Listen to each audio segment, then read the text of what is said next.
നമസ്കാരം. സമുദ്രപൂർക്കത്തിന്റെ ശരാശരി 5 കിലോമീറ്ററാണ്. അടുത്തത് മാൻഡിൽ.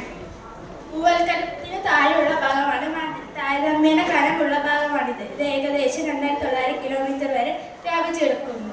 ഭൂവൽക്കവും മാൻഡിന്റെ ഉപരിഭാഗവും ചേർന്നുള്ള ഭാഗത്തെയാണ് ശിലാമണ്ഡലം അഥവാ ലിത്തോസ്ഫിയർ എന്ന് പറയുന്നത്. ലിത്തോസ്ഫിയറിന് താഴെയുള്ള ശിലാപദാർത്ഥങ്ങൾ മാത്രമല്ല ആർദ്ര ദ്രവാവസ്ഥയിൽ കാണപ്പെടുന്നതിനെയാണ് അസ്തെനോസ്ഫിയർ എന്ന് പറയുന്നത്. അസ്തെനോസ്ഫിയറിന് താഴെയുള്ള ഭാഗം ഖരാവസ്ഥയിലാണ് കാണപ്പെടുന്നത്. അടുത്തത് കോർ അഥവാ കാമ്പ്. മാൻഡിലിന് താഴെയുള്ള ഭാഗമാണ് കാമ്പ്.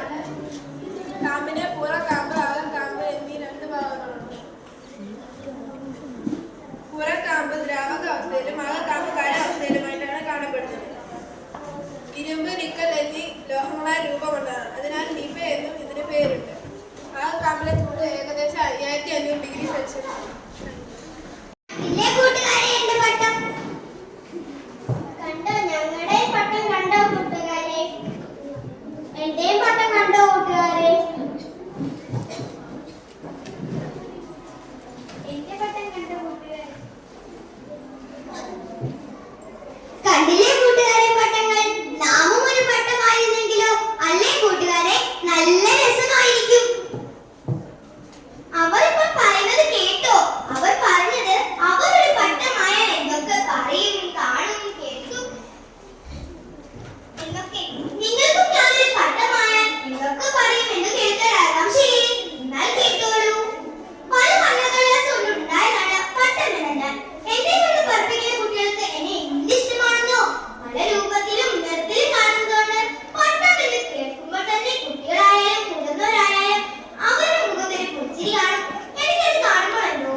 അതുപോലെ 2ന്റെ സ്ക്വയർ 4 ആണ്, 3യുടെ സ്ക്വയർ 9, 4ന്റെ സ്ക്വയർ 60, 5ന്റെ സ്ക്വയർ 25, 6ന്റെ സ്ക്വയർ 36, 7ന്റെ സ്ക്വയർ 49, 8ന്റെ square 64.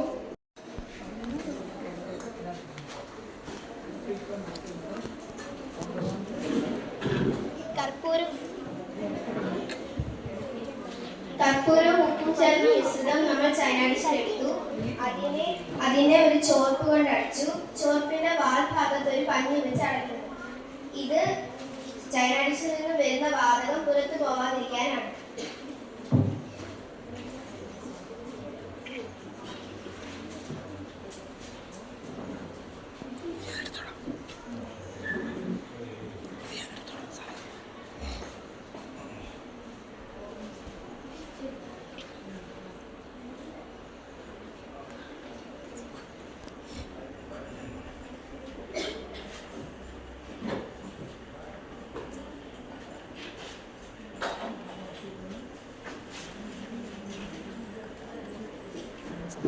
Solar system. They have Mercury, Venus, Earth, Mars, Jupiter, Saturn, Uranus, and Neptune.